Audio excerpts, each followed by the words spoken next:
On this installment of Creative Cabin Fever, meet Keeley. So, the glitter and glue that holds us all together, or me especially, that's seen me in the gutter many a time, is incredibly her brand of special magic and one of her wonderful songs. Keeley, it's a pleasure to finally meet you, and thank you so much to Inkfish Bookings for hooking us up.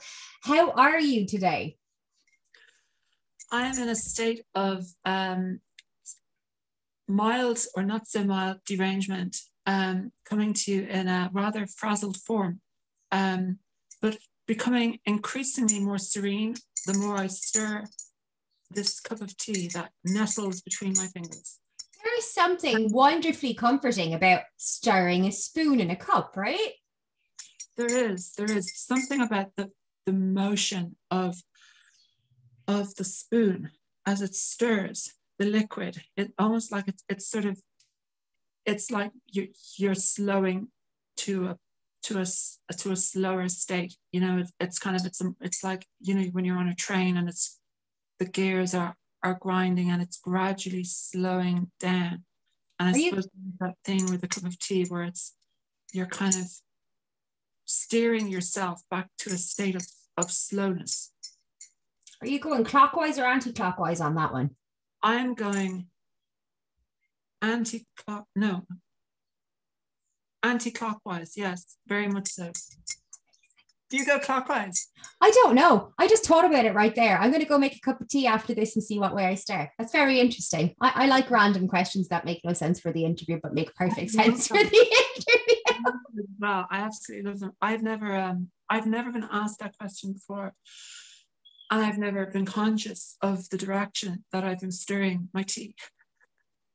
So it's a brave new world. This conscious, how do I say, kind of tea stirring consciousness. Yeah, it's all about being in the moment, and the present moment is our interview. But yes, this particular moment in time has been very difficult.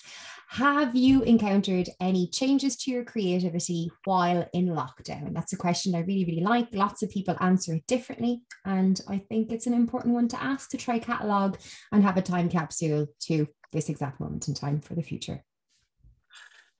Wow. There are so many ways I can answer this question because there's so many aspects to the answer. I suppose I'd start by saying that my band is kind of inextricably linked with COVID and with lockdowns, pandemic, this whole new normal that we're living in, because we formed just as the virus was taking hold in where it originated. And then we played our very first gig 3 days before the lockdowns were, the first, like the Irish lockdown was implemented. So, and then overnight with 6 gigs pulled, and we've been, you know, plunged into this vague void ever since, and trying to make sense of it all whilst trying to make an album and trying to make an EP and trying to promote, release music. Like for 6 months, the first single that released, Last Words, I sat on it because I was like, okay, we can't do gigs, we can't promote, how can we promote it if we can't play live? And so I just sat on it, and eventually I was like, okay, it's never going to come out if I wait for this thing to be over, because it may never be over. And that was a lot of the doomsday projections at the time. And even now, like, you know, the vaccines, one day we're here, the vaccines are amazing and everything's great, and then the next day, oh, AstraZeneca, it's, you know, they're causing blood clots, they don't work. So it's all a movable feast at the moment. So I suppose when it comes back to music is like, I had to try to find a way to reach people despite not going outside my door. And like, I've had a very, quite extreme, but determined and committed approach to lockdown from the get-go. I was so determined not to catch this thing, this virus, I felt like kind of a bit of a battle of wills. So I didn't go outside the door once for the first 3 weeks of COVID. I live on my own. I don't have any pets. I don't have a TV. So I don't have a back garden. So it's like, this is it. And what you're seeing now. But I just kind of burrowed into kind of sort of a sonic shell, and just worked to try and find ways to make art in this straight jacket state. And one of the things that I came up with, which was probably kind of a variation on what a lot of people have tried to do, which is like live streaming. I created this series called Keeley's Lockdown Rockdowns, whereby I would just tackle other people's songs. I'd never done covers before. I'd always just done my own material, partly because it always just seemed to be like, I was thought, oh, covers are a cop out, and why would I want to cover somebody else's song when I can cover my own? But then I suddenly thought, okay, we're in a state where people are locked indoors, they're not able to go out, they're not able to see their families, they're probably quite racked with anxiety and peril in all sorts of ways. So I thought, okay, I'm going to try and reach them, or reach the people that I know and people that I love and people that might want to hear what I'm trying to do, with songs that they know, or maybe songs that they don't know by bands that they do know. So I just tried to kind of gradually grapple with it, and started this little series and filmed clips of, and it was really like a creative exercise in a way, because I was teaching myself the songs often minutes before I'd perform them. So that kind of kept me on my toes. And then, I'd change parts of the songs. I remember thinking, okay, I was going to cover, I covered a Neil Young song called Harvest Moon. And I thought, what would most enrage a Neil Young fan for me to do to this song? So I wrote this like fucking heavy metal solo or something, which I just inserted into the middle of it. So just stuff like that. Just and I love Neil Young. That's no diss on Shaky. Or no, what's the word? No, that's no. Yeah, this will have to do. I've actually never used that word before. It sounds like I'm trying to channel the ambience of a 2000s era hip hopster as I wake my voice up. My voice takes a long time to get going in the day, and I haven't woken up very long. I'm all over the shop today. But back to the question. So there was that. And then when the restrictions were eased and we were able to come out of this, kind of foggy force field of epic eeriness that has been the whole weirdly dislocating, detaching, disorientating, alienating COVID age, where you have to walk into the middle of the road rather than walk near somebody and put yourself at peril of being run down. But then that somehow seems preferable to walking on the side. Just stuff that we never would have imagined before. Like the amount of times I have walked into the middle of the road on the way to buy groceries and narrowly missed being hit by a turbo Toyota or something. And I think to myself, would it be better to go that way or to go this? Like, would it be better to die on the road or die on the platform? It's just, and then I'm like, okay, I'm not going outside the fucking door. I'd rather not have to deal with Toyota confusion and, I keep going to call it sidewalk. I'm turning into like, I don't know, I'm turning into one of those Americans even. But but what's the thing? Yeah, I suppose artistically, it's a very, very rattling answer, so sorry. Artistically, it hasn't made any difference to my writing or even the process by which I reach songs,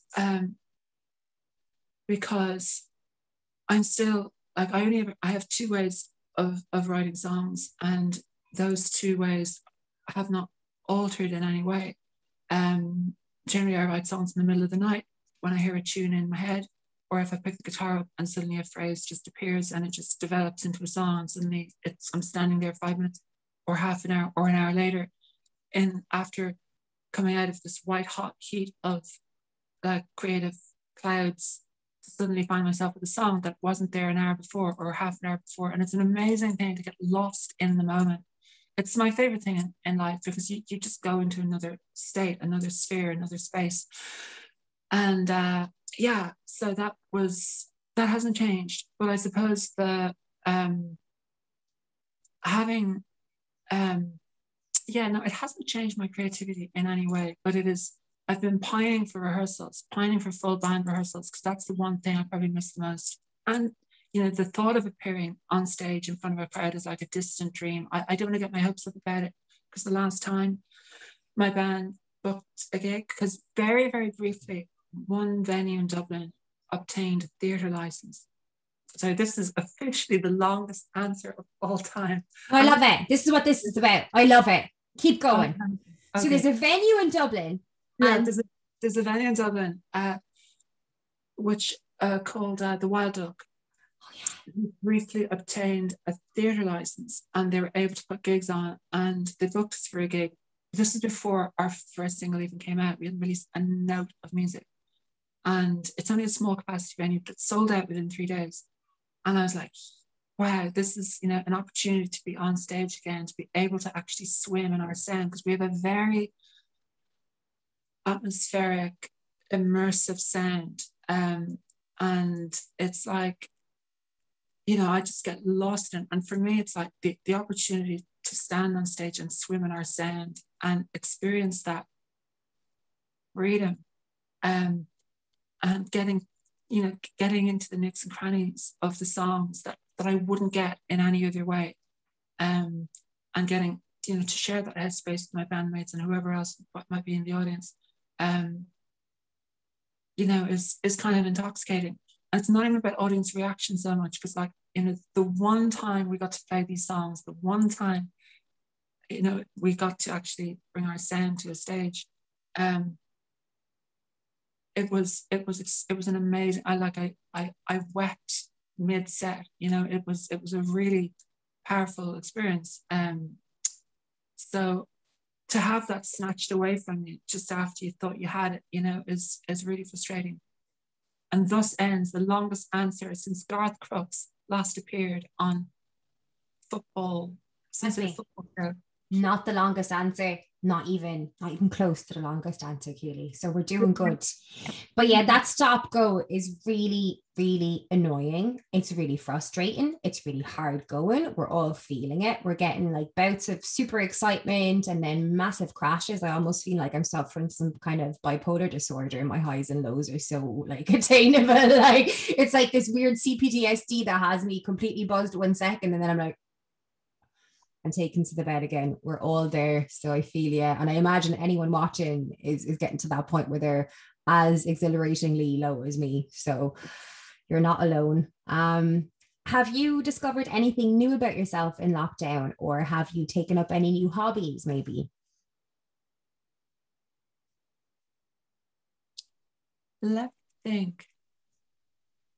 Have I discovered anything new about myself? I suppose I haven't discovered anything new, but it's just sort of reaffirmed what I already felt was the case.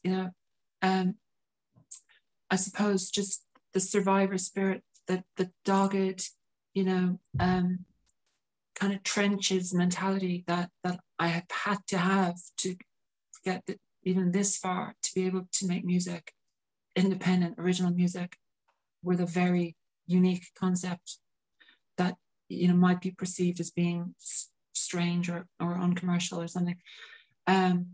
So I've just had to just dig in and knuckle down and not see anybody for months at a time, and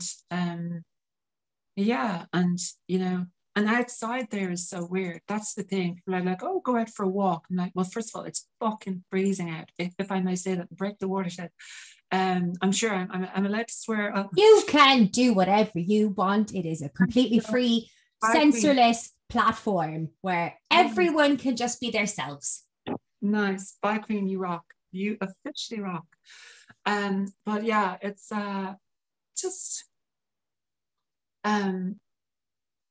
just having that kind of that sure-footed certainty that this is what what I need, what I want to focus on, art and music, creativity and trying to improve every aspect of what I do, and trying to improve as a guitar player, trying to improve, and at least having the time, well, mostly, until I started releasing music, now I have no time. But yeah, but just doing that. But I still know I haven't really discovered anything new about myself. I've just discovered I'm as barmy as I suspected I was. Yeah, there's been a lot of time for introspection on my side as well, and I have discovered similar things.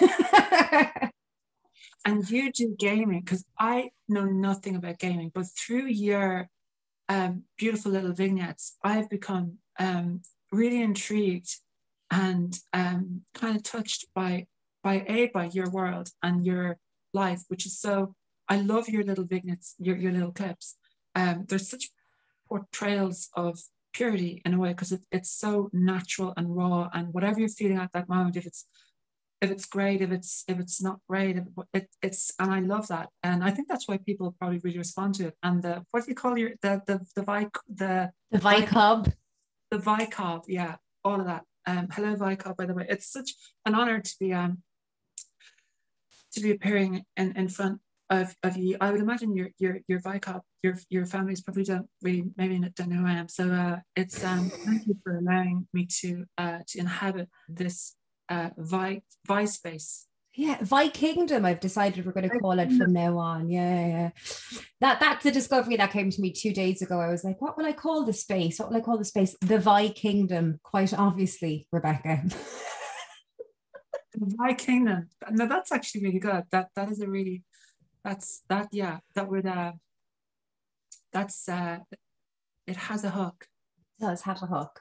And thank you very much. No, it's all, the honor is honestly all mine. Yeah, I have a tendency to be completely myself at all times, which has its super upsides because I'm happy, but it also has its incredible downsides because other people think I'm bonkers, and that's fine. Yes. Not that yes, other people, well, maybe they do, but I think it's always a good thing, and you'll know this. It's like, I remember Richard Ashcroft, who had been dubbed or tagged Mad Richard by the press, and his response to that was, well, they called John Lennon mad, they called Isaac Hayes mad. Like if that's the moniker that I have to have, so be it. And then of course Urban Hymns came out, they sold 7 million records, and no one called them mad anymore. So yeah, it's funny how the perception of normality, it's and we see it so often. It's always like, it's never the mad ones that are actually doing the really freaky stuff ever. It's the church going, respectable, suit wearing, the tweed jumper guy with the perfect family and the 2 kids and the dog and the 3, who is like, chopping people up and burying them in his background. That is Jen. Yeah. No one is going to find skeletons in my garden because all my skeletons are out there in the open. I've nothing to hide, like. For sure. Yeah, you're right. You're completely right. It's usually the normal ones that do completely mental things. Now, with yourself, I like to ask this question. I'm always curious as to how you become you. So how did you discover your craft? What was your journey like to being where you are now? Thank you for asking. It's a really it's a lovely question because it takes me back to the source of everything. I'm drinking in stereo here, tea and water. I suppose the first stirrings were as a teenager. I heard the music. I was at the Gael Talks, okay, and I met this boy who I just thought was so dashing and so gorgeous, and he was older than me, and I was like 14 and he was 17, but it seemed like a massive difference. And I went to see him in his dorm room. There was one other boy there on like a Saturday, and I knocked on the door. Door opened, and I went inside, and the Smiths were playing, and that was it. My life changed in that moment. I heard the Smiths, and instantly, I was sold.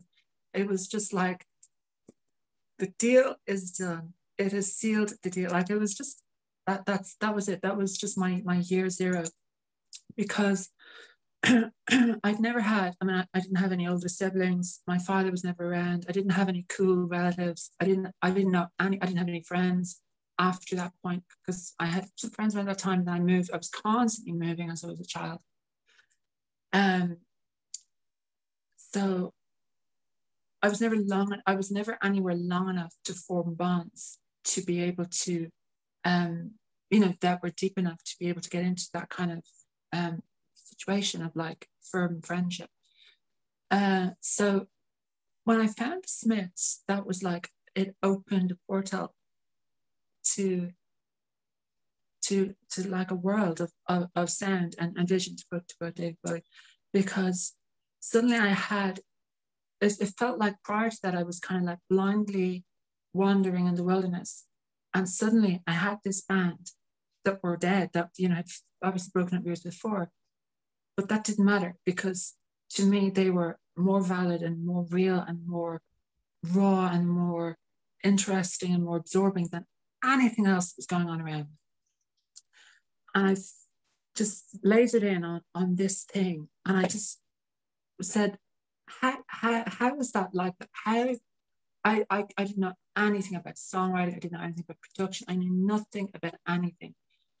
And I listened to those guitar parts and the songs. And Panic, for example, I couldn't understand how guitars sounded like that. I didn't understand about multi-tracking, layering, all these kind of things, different amps, different textures, guitar part. So I was discovering all of that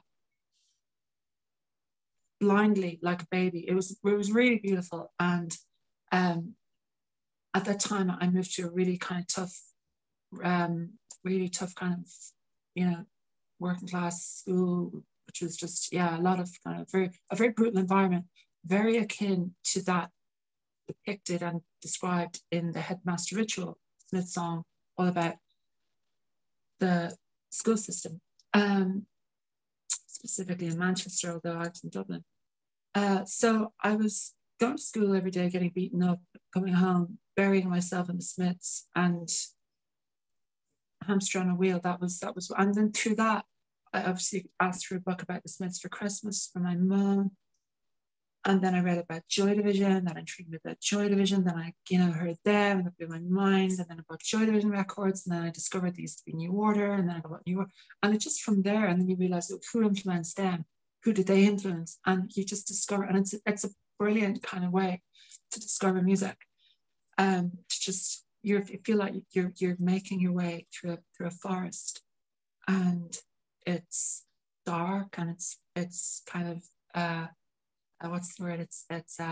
It's moist, like this, you're hearing the branches crack as you gradually tiptoe through the forest, but you're finding kind of treasures on route. So yeah, that was my starting point, hearing the Smiths, falling in love with them, and then just the next step, I suppose, was to start trying to write my own songs, which I didn't have a clue how to do. So it was, again, just something, what's that line from The House of Love? A baby gets back on its feet.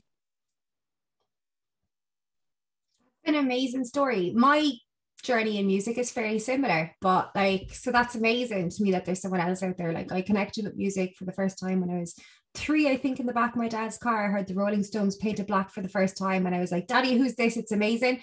Well, whatever way I said that when I was 3. And then the next time I heard a song that would change my life, it was Bush, Letting the Cables Sleep. I can never remember the title of songs anymore. It's very terrible. That was out in 1999.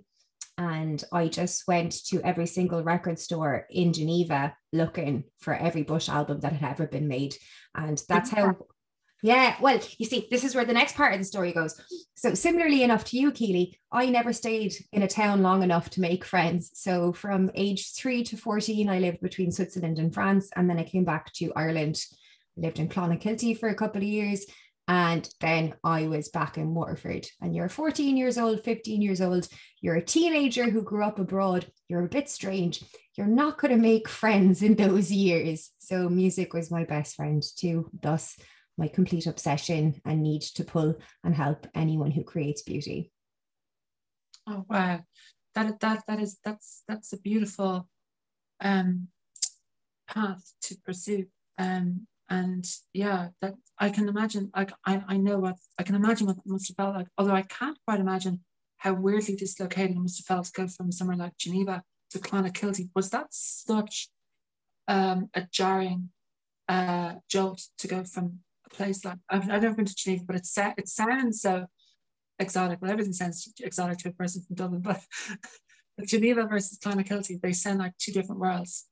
Yeah, so I think the first difficulty was being 11 and going to boarding school in Switzerland. So I spent my whole entire life attached to my parents' hip, and all of a sudden I wasn't performing well enough in school. So they sent me to boarding school to try and better my future. I saw that as them sending me away, because in the mind of an 11-year-old, it's not about your future, it's about the moment, which is now. So I had to deal with the fact that I felt abandoned, which wasn't the case at all, but in my head for years, that was what was there. And then you're right, then I was not only being sent to boarding school, I was being sent to boarding school in a different country away from my parents, who still don't live in the same country as me. So when you're that age, you just don't process things the same. So it's taken me till my adult years to go, actually, my parents genuinely did what was best for me. I interpreted that wrong. So all these things are perceived slights, which are not the same thing as the reality of life, which was my parents did their best for me. So yeah, it was weird. And Clonakilty, like, I always like the countryside and stuff, but like, and there's great black pudding there and really beautiful places. And I was really lucky. I made good friends, but it was completely different to going from Switzerland. And even my way of thinking, like I have a very unusual kind of maybe brain pattern, or maybe a more Swiss or French direct way of saying things, or a more, I don't know, I'm just different. So I always just thought it was probably because I grew up elsewhere and I had different ways of seeing things. But yeah, Ireland was, it still is. I feel like a whale in a fishbowl on a normal day. Wow, that must have been quite something. Because when you first said, you were living in Geneva, I envisaged that as you being there with your parents, and then moving back to Ireland and thinking about, wow, you went to boarding school at that time. And how long did it take for you to shake that perception that it was a slight? How long did that last throughout your adolescence? And because as teenagers we have, obviously we're trying to make sense of the world around us. It's very difficult. It's the most difficult time I've ever lived through, that's for sure, because we don't have to cope with it. That's a great question. My parents are massive fans of the show, and they will definitely go and listen to your track afterwards and send me a review. That's one of my things my mom does. My parents also know I have zero filter, so it's a really good question. The honest answer is I would think it took me till my 30s when my son was born for me to realize the difficulties of being a parent and why my parents did what they did, or why I perceived my parents to do what they did. So yeah, there was always a part of me that was hurt and felt abandoned. But it's like that thing that's in all of us, right, Keeley? So that inner child, we have to learn to nurture that ourselves, to heal all the things that are needing love and affection within our own souls.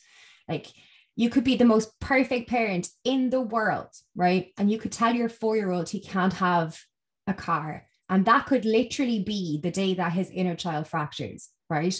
Or you could be a child who's gone through absolutely horrific things from horrible people and still end up with the same inner child wounds unless you learn to tend to that inner child yourself. So that's still a journey I'm on, and a journey I imagine we all need to be on, to nurture ourselves, care for ourselves, and understand that we are the creators of our world, It's so true that the inner child is such an important and valid thing, because I think there is this misconception, I would call it, that a lot of adults, or I think most adults have, and that's they were a child and then now they're an adult and they're all together. And well, no, because as we see, some of the most childish behavior can be exhibited by adults, and also in a positive way.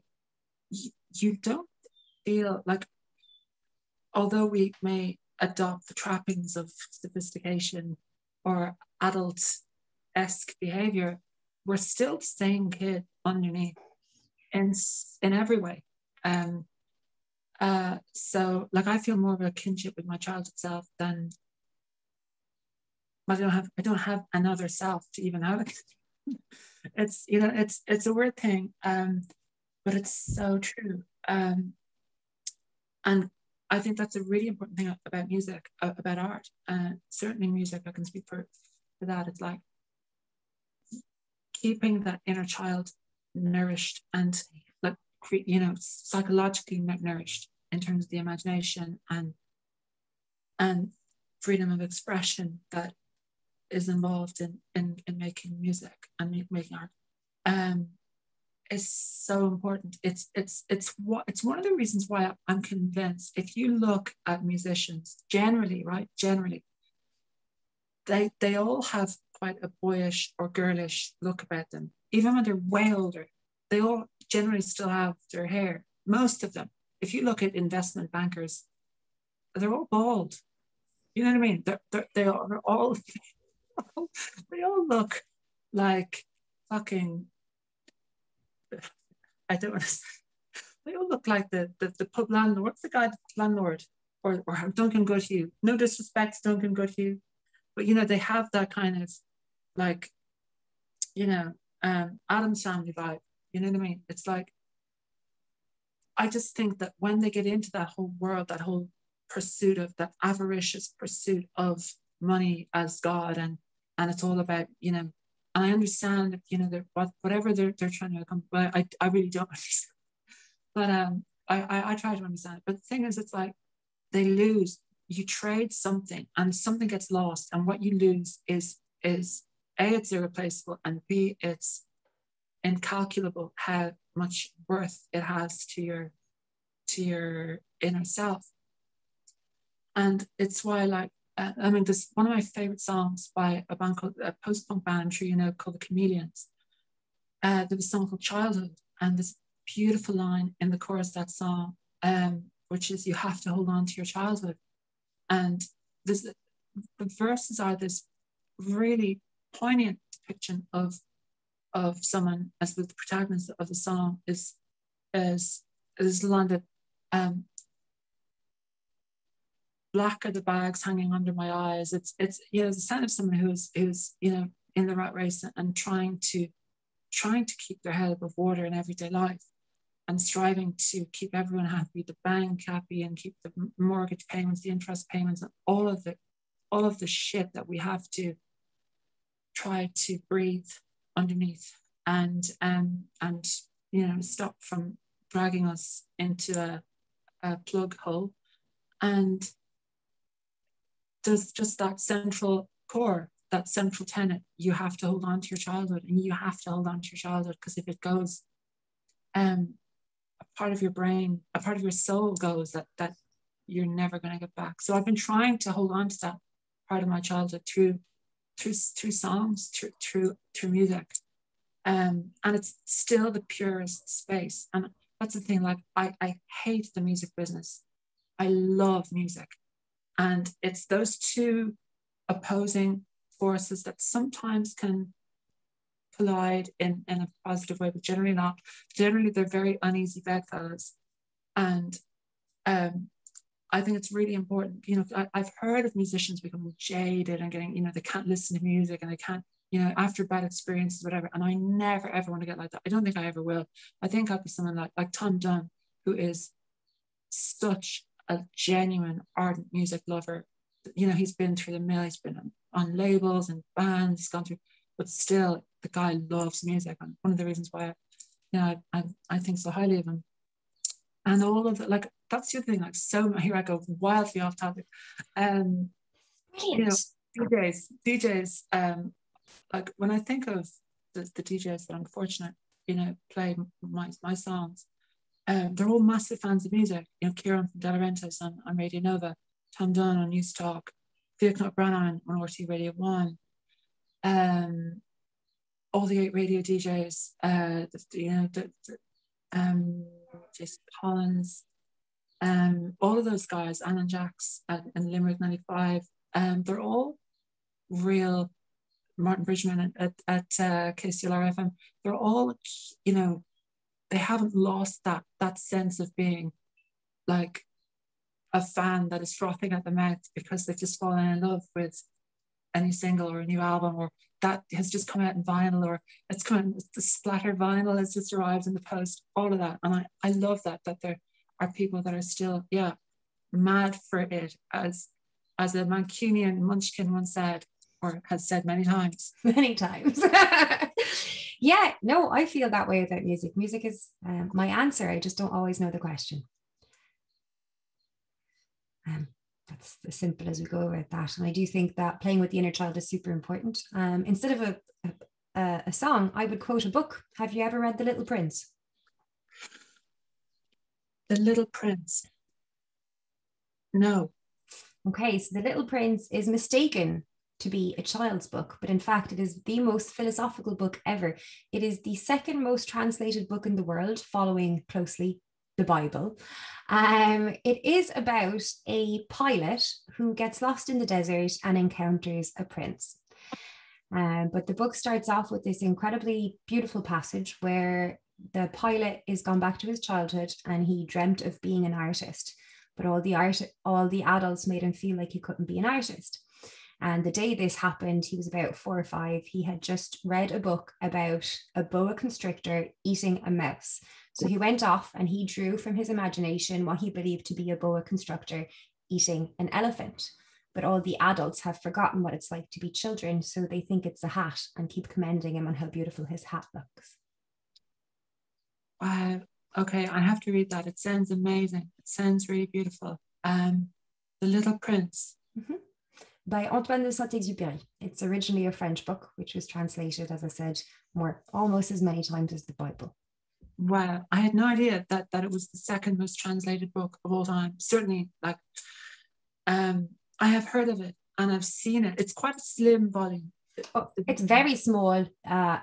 I'm really dyslexic and I read it all of the time. Me and my son tell it to each other at night. We don't even read it anymore. We recite a very condensed version of The Little Prince. Wow.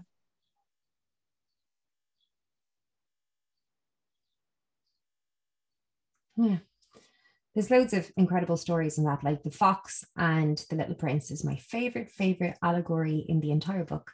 And it's about a fox that meets the prince in a field. And the prince wants to play with the fox, but the fox can't play with the prince because he hasn't been tamed yet. So the prince proceeds to tame the fox and they become friends. And one day the prince has to leave and the fox tells him, I'm so grateful that you showed me what love is, because without love, we never truly see. And that's the story of taming a fox. Yeah, it's gorgeous. We will move away from beautiful books that make us emotional and go on to gigs, because that's sure to make us emotional. Any top gig memories or worst gigs you've attended or been part of, or any venues of note that you'd like to remember, or venues that you really rather wouldn't remember? Oh, what a fantastic question. Oh my God, what a fantastic subset of questions. Anything gig related is, ravishingly delicious to feast upon as a question. Okay, what was the first part of that question? Because can I handle these parts separately? Because I just love that question so much. Yeah, so your best gig memories, gigs that you'd really like to remember, either that you attended or that you were part of, or gigs that you really would rather forget. Okay, wow. Okay, my best gig memories. Of all the gigs that I've ever been to, there are 3 that are, as many great gigs as I've seen so many, and I can count the amount of bad gigs on the fingers of one finger. But the truly true, like there's great gigs, and there's amazing gigs, but then there's like otherworldly, extraordinary gigs that lift you out of your skin and that live in your memory, and cause reverberations, you know, psychologically for a long time. It's like the aftershocks are gradually working their way through your system. And there's three gigs that particularly come to mind. First of which, I went to see the Lads, who I love, and I'd never seen live. They hadn't toured for many years, and they hadn't, you know, they obviously, like, the stories about the Lads are legion. And they did in 2005 they started touring with no promo, no interviews, no new release, no nothing, just typical Lads. They just appeared with no statement, no, just, you know, and we're doing this. Yeah, we're doing this. Like, one of the things I love about them is that they're one of those bands that have always sort of conducted what they've done outside of the established music industry machinery, especially, you know, in 2005, because at that stage they were no longer with Go Discs, who they had argued with wildly. So they were a law unto themselves, and they did this series of dates, and they did 2 Irish dates, and one of which was in Dublin. They played the Ambassador, and I went to Lam, and support acts finished their set, played their set, yeah, went off stage, and we waited around 10 minutes, 20 minutes. We're chill, we're all chill. Half an hour, 45 minutes, an hour, 15 minutes, an hour and a half, an hour and 45 minutes, 2 hours. By this point, and all throughout this very elongated delay, tunes are still playing over the speakers, right? Yeah. And the roadies are coming out and they're tuning the guitars, and the roadies will go back in. And then 10 minutes later, they'll come back in and they'll tune the guitars again and go back in. And I swear to God, those roadies, I mean... Heroes. Well, yeah, I mean, if you had totted up all of the footsteps that they had made to and from the stage that night, you would get quite the total. They were just constantly retuning those guitars.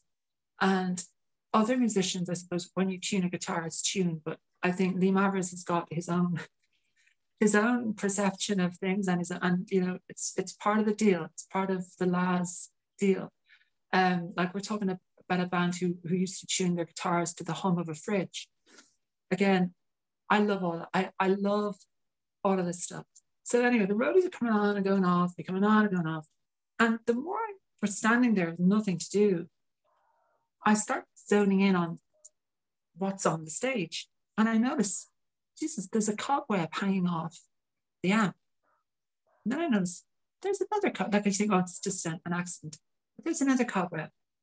And there's another one. The amps are like covered in cobwebs. And they're not like proper Marshalls. We've got, you know, the Ambassador big sensor.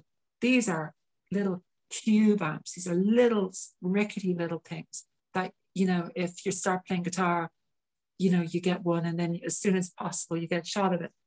And they're going to play through these. And then I noticed the mic is like one of those really old-fashioned 50s kind of mics. So I'm starting to really get the impression that this is not like any other gig. And it wasn't like any other gig. By the time they were getting ready to come on stage, the crowd was booing. So the crowd, it was like that Spinal Tap line, you know, they were booing before we went on, which is one of the jokes. The crowd was booing before they went on because they were so frustrated waiting. Finally, I think could have been 2.5 hours. of waiting, which is incredible. And it really was the case. I saw them coming down the stairs in the Ambassador, and not like dashing down the stairs, not like rushing to the stage, just like absolutely in their good old time, strolling down that stairs. And they strolled onto the stage, didn't apologize, didn't explain where they'd been, didn't greet the crowd, nothing, not one word. Picked up the guitars, launched into Son of a Gun, first track on the last debut album, but the only album. They played for 1 hour. They said not one word to the crowd all night, except at the very end, John Parr said, "Ta-ra." They played the same 16 songs they had been playing since 1986. And it was the best gig I'd ever seen in my life. And it encapsulated everything that was right and wrong and weird and wild about life, about music, about the whole experience of living, the waiting, payoff at the end, the confusion, the ecstatic eruption of energy with every song, with every intro that you knew off by heart, but they didn't even need to introduce. It was just a perfect gig. And it had looked like it was going to be a disaster. If you looked at, and also the drummer was new. He joined the band 2 days previously because Marvers had sacked the previous drummer. He was some mate of theirs, and Lee insisted that he drums standing up, like Mo Tucker with the kettle drums. So it looked like they had almost set out to undermine themselves, but it worked and it was amazing. And to me, that was the magic of the La's. And that was okay. So that was one of the three. If I may, I'm actually looking at the cover of the La's album there, because I'm surrounded. As you can see, this is Moss Manor, and I'll just give you just a little tour of Moss Manor before I go into the next recollection. That is a wall devoted to the work of the Smiths. That took 72 hours to create. Oh my God. Because it's totally symmetrical. As you can see, it's like every Smiths record ever released around the world, import copies and rare 7 inches and 12 inches. And and then we have the Stone Roses wall is there. That's like a shrine devoted to the works of the Roses. And lots of kind of little rare, like, what's the word? Kind of memorabilia, like tickets for Macefield 1990 gig and the Alexandra Palace. They were given to by 2 people that had been at those gigs. I was too young, unfortunately, to be able to go to any of these shows. And then you got the Joy Division New Order and Suede wall and the Simple Minds wall and the Super Free Animals wall, the Genesis wall, the Pink Floyd wall, the Cure wall. And then there's like murals for the Echo and the Bunnymen and Blondie and Oasis and the Byrds and Kate Bush and King Crimson. There's like about 40 different murals. And there's the Blur wall and there's the Saint Etienne wall and the Shotton's wall. And then we come in here, we got the XTC wall and the Manic Street Preachers kind of mural, and then the Lou Reed, obviously, and Bowie, and it's just a whole kind of sonic space. Bride, Roxy Music, What Column of Emotions, Loud Underground, Birds, ABBA, The Jam, Morrissey. Wow. I completely forgot to give you the grand tour. It's okay. Everyone's getting it now, Keeley, so we're delighted. Thanks very much. So the second part of your question, or actually the second part of the first part of your question, I'm right back in the room. Thank you for tolerating that. That was brilliant. It was like being on an MTV Cribs.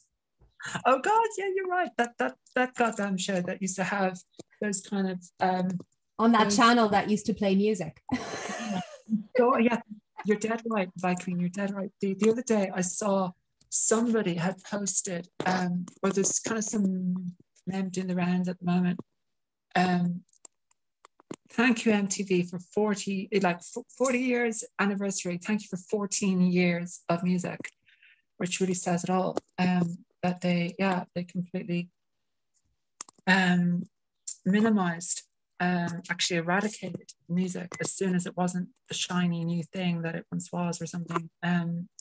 Just totally soulless situation. The second gig that I saw that will fall that will fall, and an absolute phone nightmare. Okay, so the second gig, go. Okay, so the second gig that will linger long in the memory was 2018. I went to Benidorm for the first time I'd ever gone to a festival abroad.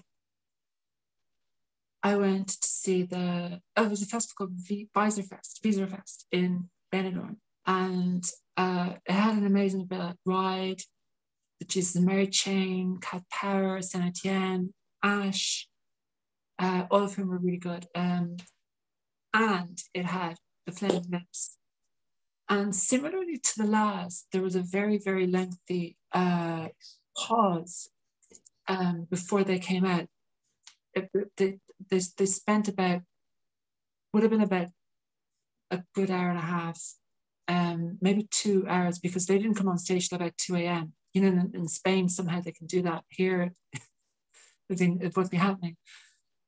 But Wayne Coyne did at least come out, during the delay and said, apologies, we're getting stuff together. And we thought, okay, we're clearly going to be getting. And when we realized what they were constructing and creating, we would have given them a year to prepare, because it was the most beautiful, moving explosion of joy. And I suppose the poignancy of the human experience was absolutely drenched in that event.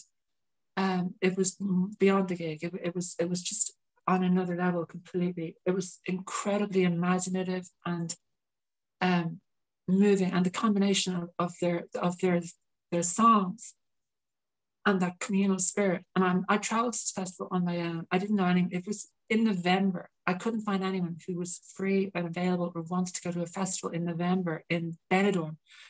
But I just said, fuck it, I'm going, because the bill was amazing. And I'd never been to a festival abroad, and I just thought, and the weather here was just dreadful. I thought, I'm going to Benidorm. And it sounded like such an unlikely place for a gig, for a festival. Like a cool festival, Benidorm. It has connotations of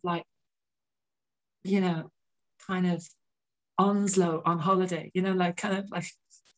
like really, just kind of uncool, kind of Ramsey Nesbitt kind of vibes, kind of, British backpacker kind of, and not even British backpacker, more kind of, just like Vera Duckworth and on holiday, you know what I mean? But it was great. But the actual performance set by Flaming Lips was extraordinary. And there was one moment during that set, and I'll never forget this, during the song Do You Realize?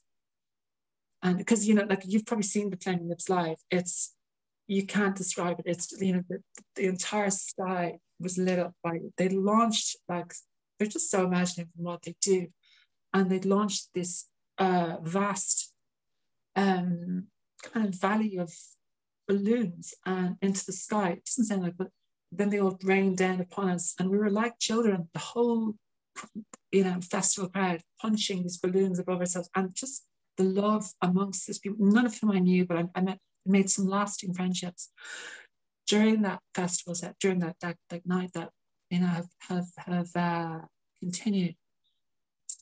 But there was a moment during the song Do You Realize?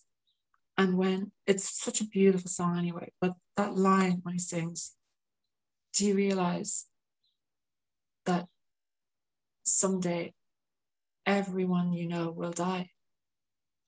And if you just hear that line on its own, it's whatever, but it's the combination of that with the melody and the music and the moment that was just so overpowering. And the bittersweetness of it, the beauty of just feeling in the moment of the beauty of life and the impermanence of everything. Yes, exactly. And the sadness of loss, and knowing we're only here for a short time, and we're all going to die, and people that we know that are with us on this journey through life are similarly temporary. Everything's temporary, everything's transitory. Just hearing that song and that line and that moment and the balloons and everything, and I just went to pieces. And I just started bawling my eyes out. And the guitar player from that band, from the Flaming Lips, somehow saw this from the stage. I was maybe one row back from the front, but he was on stage doing his own thing, and somehow he saw this, and he, at the end of that song, he jumped down, he ran across the stage, jumped off the stage, jumped over the barrier, and ran over to me and thrust the set list, his set list, into my hands. And it reminded me, and then I lost it even worse, because it's just such a thoughtful, beautiful. I was crying my eyes out, but it was such a beautiful gesture in the moment. And I, had called myself the set list queen, because I would always, I'm one of those super nerd fans that would stay after every gig to try and get set lists. You're there dragging off the fucking Senate, the bouncers, that, and they must be thinking, oh, here we go again. Like, who is this loon? Become a promoter, right? Become a promoter, work on all the venues, and you get him in the cleanup situation. That's how I get on mine. You jammy the ass. That's amazing. Oh my God, I've got to become a promoter just for the sake of that. Because when you're a super fan, stuff like that is really, it's like show it to somebody that probably isn't into it, and they go, oh, it's a piece of paper with a load of, but it's more, it's like there's the essence of the night is in that kind of, it's captured somehow in that sequence of songs. The actual magic of the exact way it was done that night, the chronological sequence of events, the beauty of the exact moments of synchronicity, and the way you felt the sounds on that night, it's all exactly in a set list. They are powerfully magical things. I used to own a little book called The Little Book of Set Lists, and it had some of the greatest set lists of all time in this little tiny book. I gave it to an ex-boyfriend of mine, actually, but it was a deadly book to have. I'd be the same as you now. I just love set lists. I love all things music. I love understanding creators like yourself. Blows my mind. I find you fascinating. If I only knew how to write music. Have you ever sang or been in a band or? I was in a punk band when I was a teenager called Spilt Milk. I played bass and sang backings. When Keanu was in my tummy, I kept humming a song. So he came with a song. So first he came with a melody, and then he was born and he came with the words. But those are the only 2 times I have been a creator. And Keanu came with his own song. I reckon he made it inside, because he's a born musician. But yeah. By the way, your son, I mean, I'm sure that the Vicog will know this, but your son has officially the coolest name in the world ever.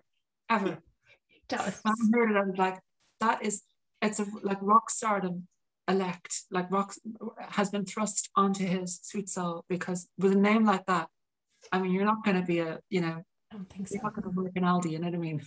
I don't think so. Like, I mean, it might be unfair pressure to put on a child, but I am definitely sure that my son is going to be of incredible excellence at whatever he does. We're still battling the, will I be a singing drummer, mom? Or like he's picked his name for his band. So it's Mega Keanu and the Phantom Things. I love it.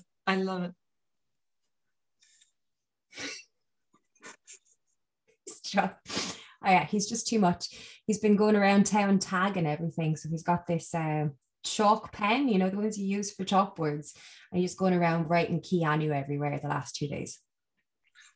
The whole entire town is like full of orange chalk with my kid just going around tagging everything. That's the spirit. That's reminds me of reminds me of the Stone Roses, who embarked on a graffiti campaign around Manchester in 1985 and spray painted their name all over the city, and kind of did themselves a bit of a disservice because there was such an outcry about it that this band of scurrilous urchins had besmirched the good name and the good, you know, the appearance of Manchester city centre, with their name, which was Rennie and Ian Brown who did it. And for years afterwards, I think there was only one of the, because it was removed, the council brought somebody in to remove it all, but it kind of made them notorious around Manchester. So yeah, so Dante's Keanu is getting a good start on the the graffiti notoriety is underway, and long may it continue. Just break, what is that Richard Ashcroft title, break the night with color. Yeah, just daub the walls. I think we've never needed more colour to be poured upon the dull, drab slab of grey slate conformity that surrounds us in so many forms. I want to remember to answer the third part of your question. Oh yes, the third part of your question before I'm going to the second part of the question. The third part of the first part of your question. So what happened then anyway, so it turned out that guy from the Flaming Lips has his own band, and they're called, I don't know what they're called again, Space something. They're like a space rock band, really, really cool, very psychedelic. But it's just such a beautiful gesture of the guy to do that and to even notice that, and to give me, and it reminded me of something like Spike Milligan. When Spike Milligan was suffering from depression, he told a story of how his child, his little girl, found him sitting in bed crying, his eyes out. He couldn't get out of bed and he couldn't stop crying. And the child went into the kitchen, got a drink of water, and brought it in to him. And I just thought that was just so sweet, because it was like the water wasn't going to fix anything, but it was an attempt by the child to try and remedy the situation and try and fix Spike Milligan in that moment. And it was like what the guitarist from the Flaming Lips did with me reminded me of that. It was like this set list, it was just such a gesture of like, it could have, like it was just to do that instinctively in the moment was just something that will live with me forever. And then the third, finally, thank you for tolerating the incredibly elongatedness of this answer. But the third part of this answer is the third gig that will kind of live forever in my soul and psyche, which was from 2020. And it's the last gig I saw. It's so weird that the third most extraordinary, like of the three greatest gigs I've ever seen, one of them was the last gig I saw.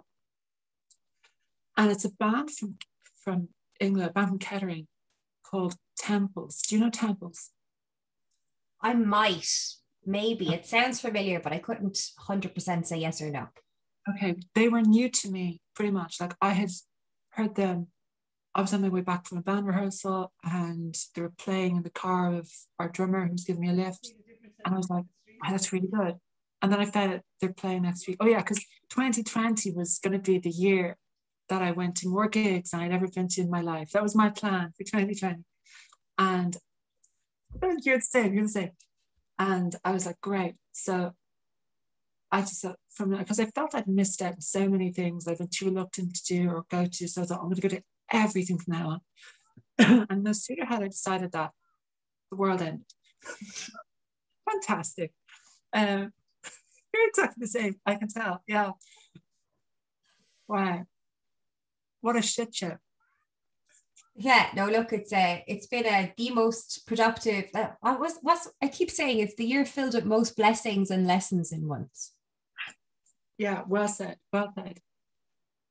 It's it is what it is. Like, I'm very fortunate I've been able to reinvent, restructure, but yeah, it's also been a hard slog. So you decided to go to Temples anyway, Keely. Yeah, so I went to Temples in the Button Factory. What a And venue. What a oh, venue the Button Factory is. Sorry, I just had to say that. That venue is amazing. it is, it's gorgeous. It's got everything. If you want to chill at the back, it's comfy and it's kind of plush. And at the front, if you want to just be in the mad rabble of kind of ragamuffins, having a skirmish in the mosh pit, or it's got everything and it's perfectly sized. Um, yeah, it's probably my favorite venue for a gig in Dublin. Even yet marginally ahead of the Olympia maybe. Um, but yeah, there's two. The Academy can be really good. But yeah, but no, the Button Factory it's so great. As a venue. And they came out on stage that night, and it was always cold. It's always freezing cold. You saw me start to be wearing a scarf indoors, says it all. But it was shockingly cold that night in Dublin, I remember. And typically me, I knew I was going to be warm in the venue. So I wore this tiny little denim jacket and like having hypothermia en route to the gate. But I warmed up as soon as I got into the Button Factory, because when they hit that stage, it was like an army going to war. I've heard people describe, Dave Fanning talked about the greatest gig he'd ever seen was The Clash when he saw them in the Top Hat in 1979 on the London Calling Tour. And I think he described it as being like seeing like an army on stage. And I can imagine the Clash at that time touring that amazing album. Visually, they just hit a vein of form that they're never quite the same afterwards. Just everything was just right atmospherically about that band at that time. Was, Topper hadn't lost it to the rock and roll temptation. There was just, the gang, the last gang in town, the only band that mattered. And it felt like that the night I saw Temples. It was a four-headed monster on stage, not a band, a four-headed monster. And it was just, wow, it was the most life-affirming performance. Like the other two, the lads and the Flaming were incredible for different reasons and very different shows that they put on. Whereas Temples, it was just an explosion of energy, amazing song. But I was right at the front as well. And when you're being bathed in the sound and it's just so intoxicating. But that experience it was almost annoying. I was tempted to. It was so incredible that I was tempted to leave. No one should experience that much greatness in one moment. It was just, but actually everyone should all the time. But it was just so overwhelming and intoxicating that is the third of the three that will live with me till my dying day. And look, we talked about the Button Factory, so that's our venue done. Let's move on to the last two questions because the gig answers were so perfect.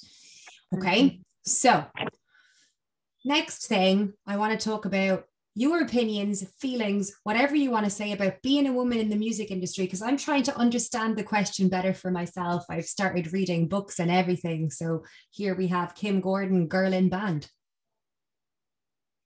All right. I've heard conflicting reports about that book. I know someone who's read it who thinks it's awful, but maybe they're I haven't read it, so I can't say. How are you finding it so far? I am on page 1.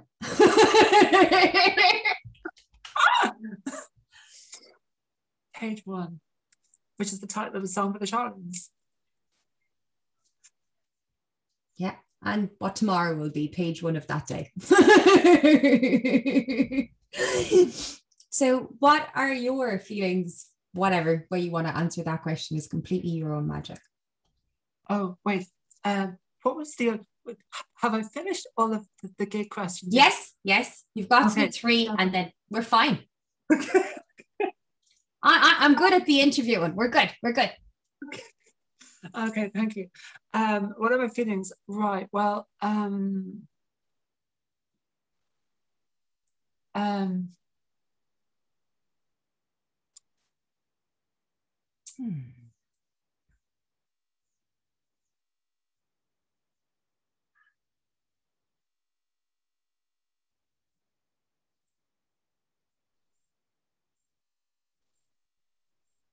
Don't know.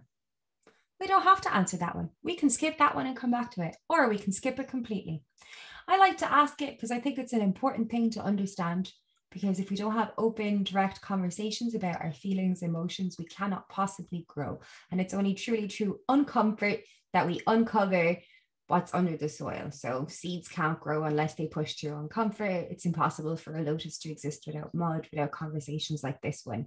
We don't actually get anywhere as a society, but we do not have to do it. We can talk about it a different day. We can whatever. The next thing, featured on Hot Press and about to be on VRT, Keeley. What's going on there? Oh, that. Not that. Oh, okay. Yes. Yeah, what has been on there? Yeah, it's I don't know. It's amazing, isn't it? Just, hard work paying off, being seen by the places that you least expected. Like, you seem like a very humble and unassuming person. So I imagine for someone like you, it's even more mind-blowing than it is for someone who genuinely just has those things in their sight for whatever reason, So yeah, thank you. I yeah, it's strange. Like, people keep saying to me, wow, I'm so, lovely people keep saying lovely things, like, I'm so proud of your success and you're doing so well. I'm like, really? To me, I just feel like I'm just a disaster, and that I just, I just don't get enough done every day, and I don't do this. I just feel so frustrated with myself, because I want to be a better musician, and I feel, in so many ways, like, not being able to rehearse is so frustrating, because, as a band, like, we have to be able to work even one jam a week, which is what we were doing, because my bandmates all have, like, domestic situations that we can only rehearse once a week, or we could only rehearse once a week, and rehearsing was allowed. But they all live in different parts of the country. Like, our bass player lives in some other county. I never know what county he lives in. Is it Westmeath?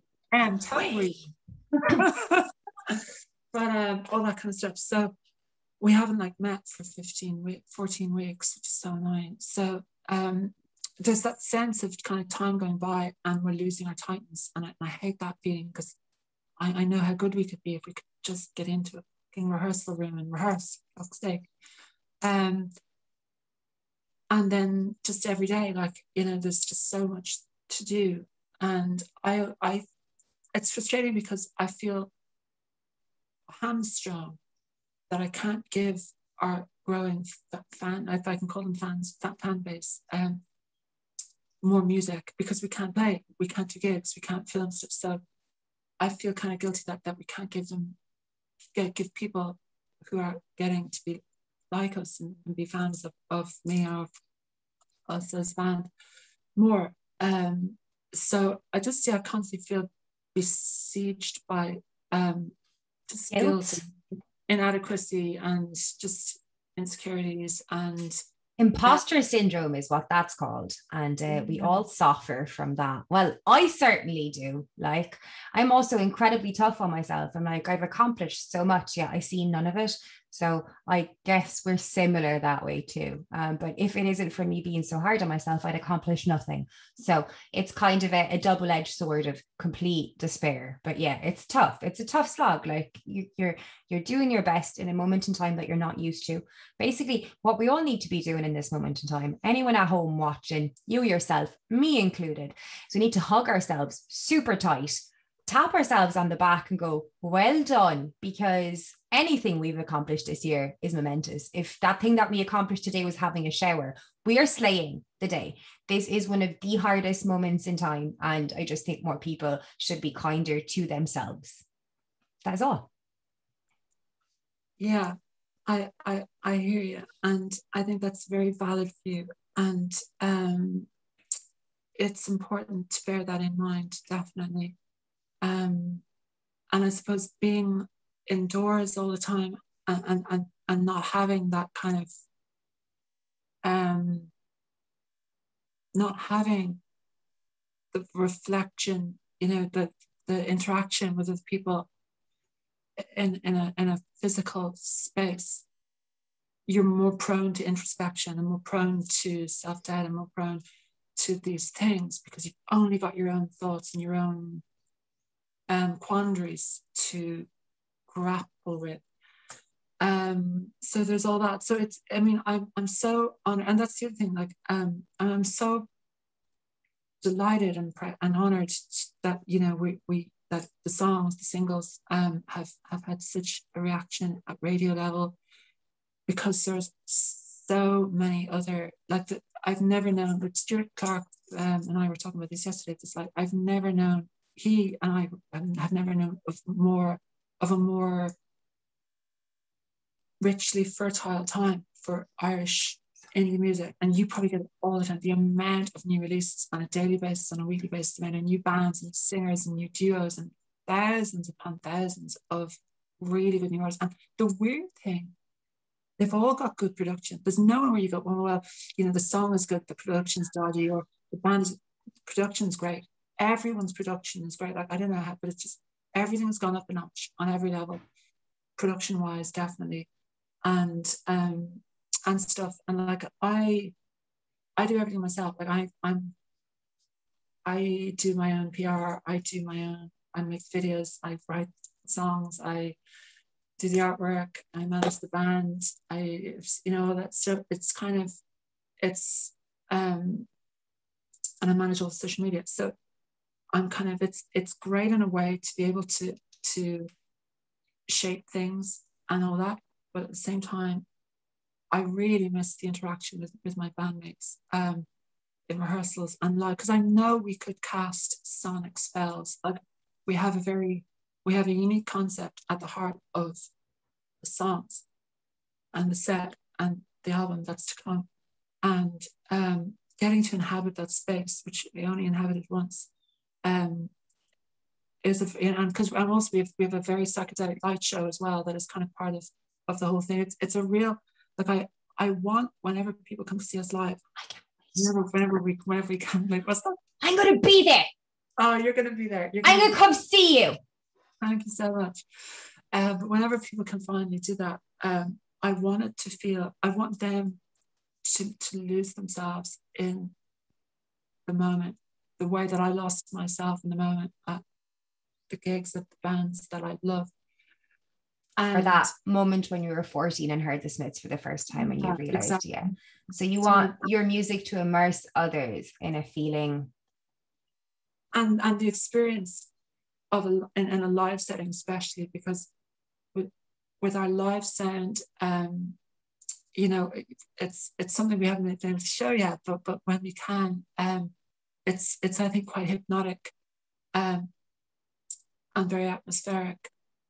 And when people can inhabit that space, I think it'll be possible for them to just lose themselves. And, my kind of core philosophy in terms of the music of Keeley is bliss out, because we're living in times that have never been more, we're humans, we've never been more laden with the cumbersome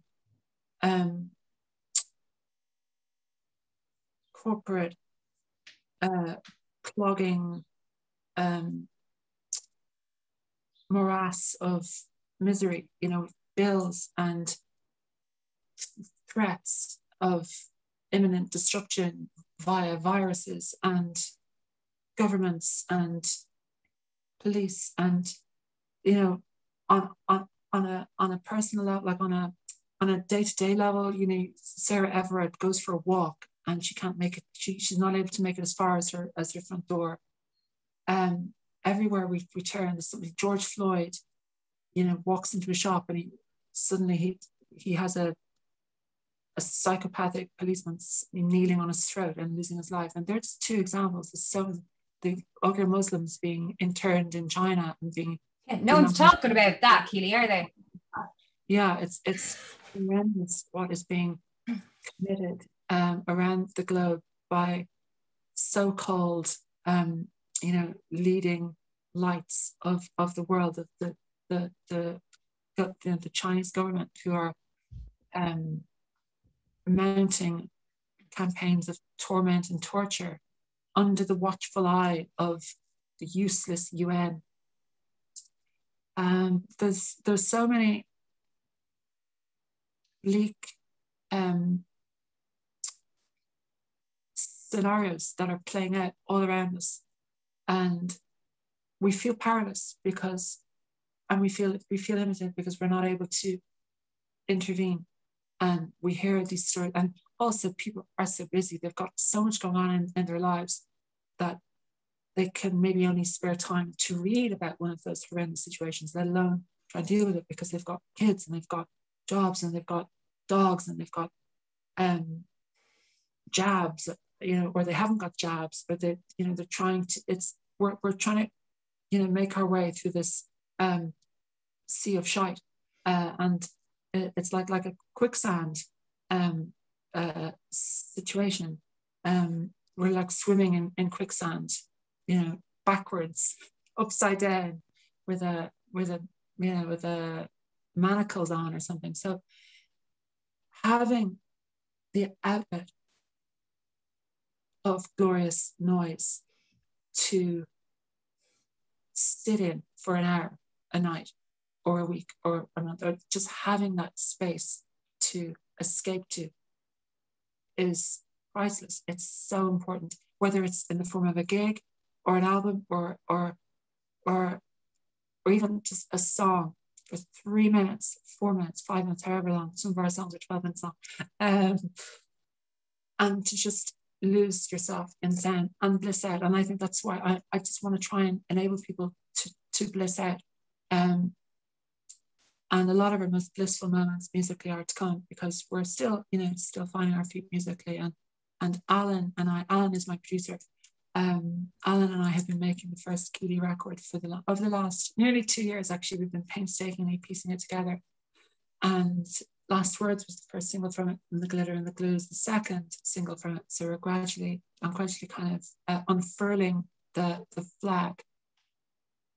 Yeah, no, and I love both tracks. Obviously, The Glitter and the Glue is probably my favorite. I'm allowed to have favorites. Out of your tracks, I ask this question all the time, and it'll be the last question before I ask you if there's anything you want to add, Keeley. Out of your tracks, even if it's not released yet, what's the favorite song you've ever written? Oh, wow. I love your questions. Honestly, can you interview me every week? Yes, sure. We can just be friends. Basically, being my friend is being asked random shit questions on a constant all of the time. That sounds just the job. Because now I love your questions because they're so,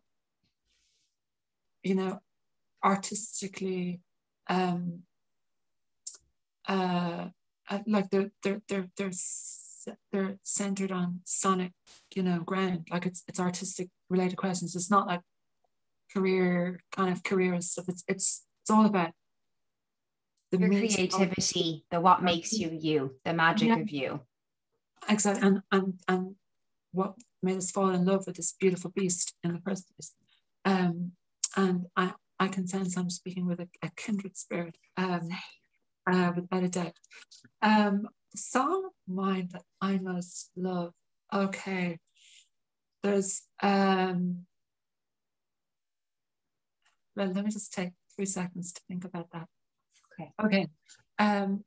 There's a song called Days in a Daze, and there's a live version of it that's we've actually just recorded we've started recording it till we went into lockdown again, in a studio in Dublin called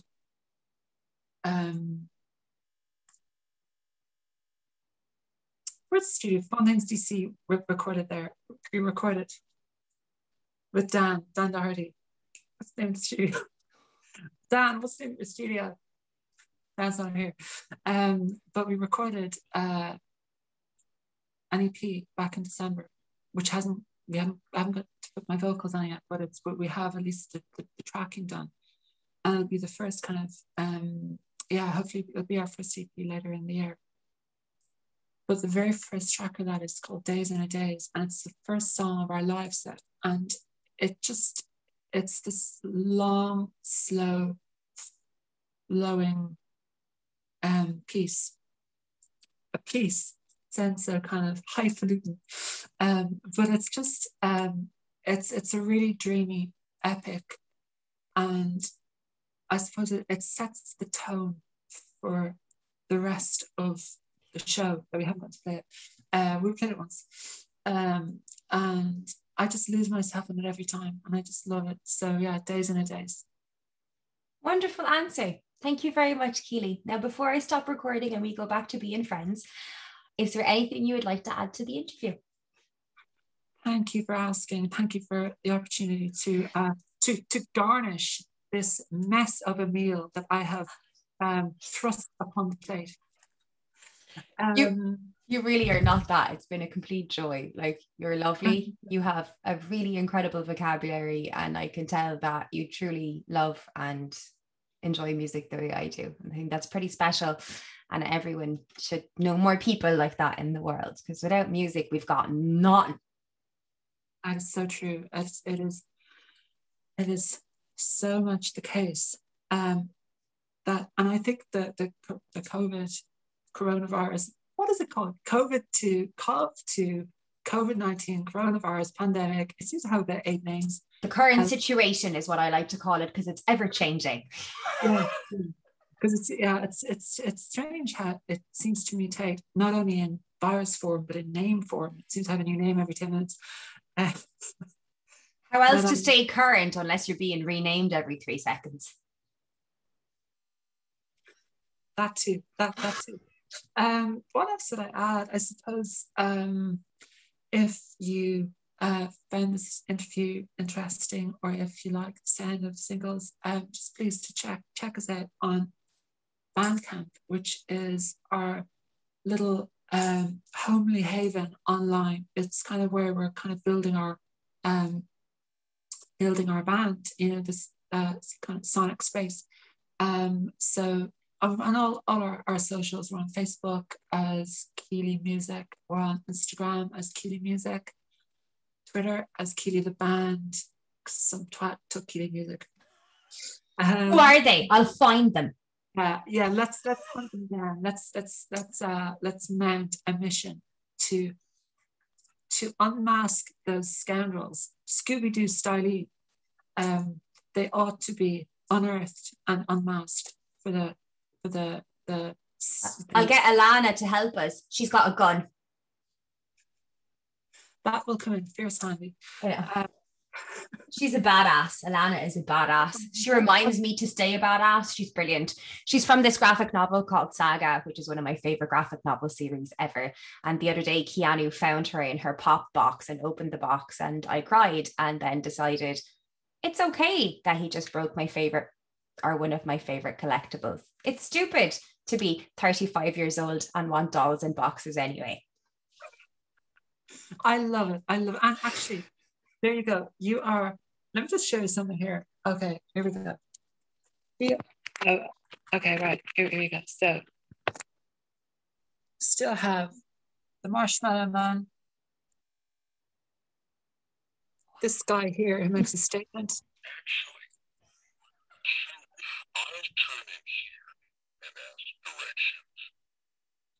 And Slimer, the Green Ghost, and a Bart Simpson doll, and that guy over there who just looks very fierce. You see, Keeley, we are perfectly in touch with our inner child, and that's what's going to make us live forever. That's so true. It is so, and it is. It absolutely is. I'm trying to think, is there anything else I can show you around here? I'm sure some other interesting stuff. That's like what else?